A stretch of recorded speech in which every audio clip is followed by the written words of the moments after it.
Hello, my friends. Today we're talking about subitizing. Now remember, subitizing means you can look at something and then tell me real fast how many there are without having to count them.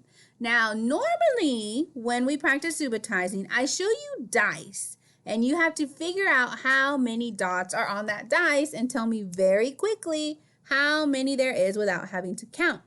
Well, we can use more than a dice. We don't always have to see dice. Sometimes we can see something with a picture and know real fast how many there are, just like when we practice our math stories.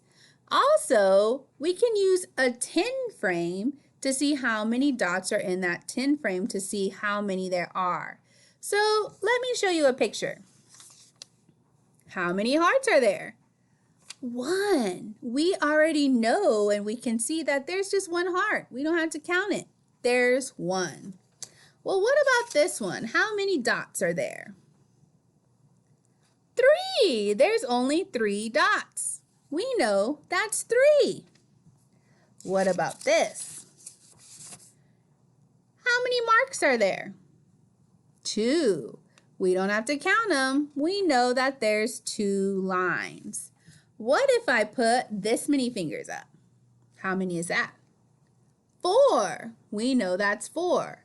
All of these things that we're doing is called subitizing. So we don't just have to see how many dots are on a dice, but we can look at many things and tell automatically how many there are without having to count. So we're going to be practicing that today. Let me show you what you guys are going to do.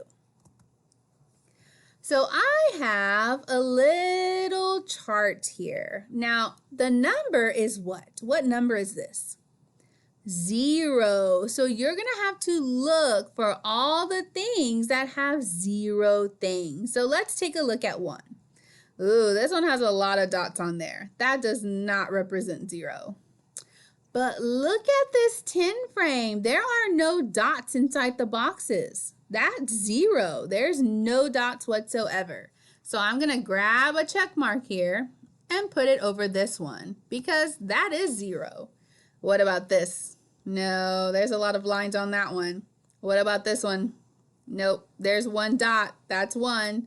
What about this one again? There's no dots, so we can put another check mark on this one. What about him? He's holding no fingers up.